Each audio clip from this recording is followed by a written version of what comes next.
Hey guys, I was just casually scrolling through the creative intro today, and the copper axe kind of caught my eye.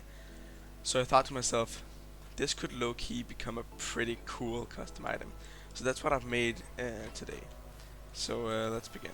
Alright, here it is. I've chosen to call it the Electrocutioner Axe, which might give away the thing does a little bit, but let me show you it anyway. What it does is when you get any entity not enough damage with this axe, it smites all entities in a 7 block radius, including myself, but that is not actually a big problem, because if I'm in survival, and I do the same here, damage them a little bit, I don't take any damage and I don't do that because I get resistance 5 a little bit, and then 5 resistance 2. Which does so I don't take damage from it. So let me run you guys through how it actually works. So there are 4 commands as we can see. The top 2 are the ones that make the magic happen. So let's start with those. This command block here, first of all, it executes as all players on this team. You get this team by making a team in the way /team add and then the name, which in this case is Electrocutioner.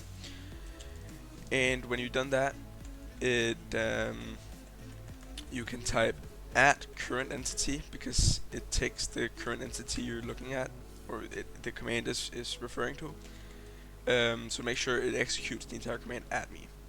Then it detects if items in current entity, which is the one holding this axe. We'll come to that in a moment.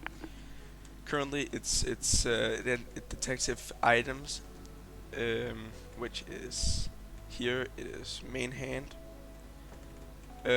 of the current entity, if it's holding this specific item here, which you just paste in from the item you're making. So when it detected that, it also whoa, where it is? There it is. It also detects if the score is right. The score is what decides how much you have to damage an entity to get the right amount. So here it asks if score current entity, which is still the player who's on this team and holding the axe.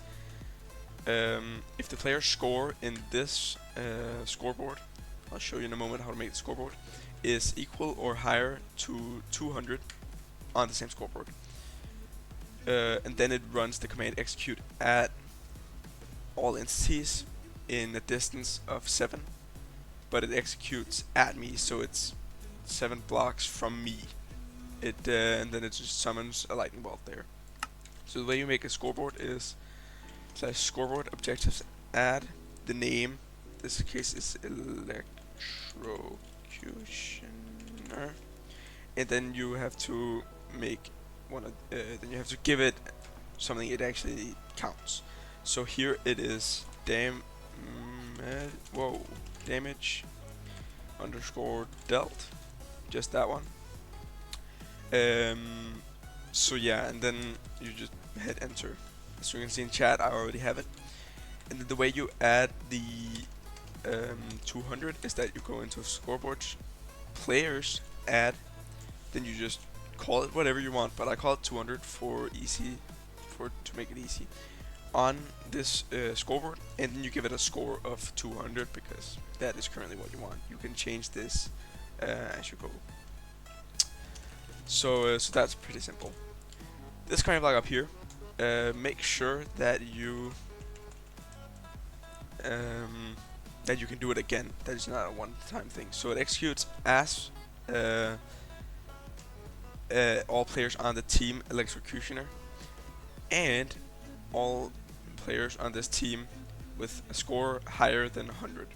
And I'll tell you why that works in a moment. And then it just resets the scoreboard of the current entity that it's detecting. The reason why this works is that all these chain command blocks are conditional, which basically means that if this happens, this command block happens, then this can happen, then this can happen, then this can happen. So this only happens when I've already summoned the lightning and there the operation is done. That's why it doesn't need to be 200 here. So now for these two, these are basically the same command, so I'll just go over the bottom one. The bottom one executes once again as all players on the team and at all players on this team if the entity has this axe in hand, blah blah blah, and if the score is 200 or more, and then it gives me the effect resistance 5. The purple number here is the level, because it goes whatever. 4 equals 5. It starts at 0. Is the level, and the green number is the time it gives it for. And you don't really need more than 2 seconds because the lightning strike only does it once. And that is basically the exact same up here, but this one is with fire resistance and for a little longer. That was it for this video. Thank you for watching. If you enjoyed it, leave a like, subscribe, share with a friend who might want to see this too, and comment if there's anything specific you want me to do. So until next time, bye.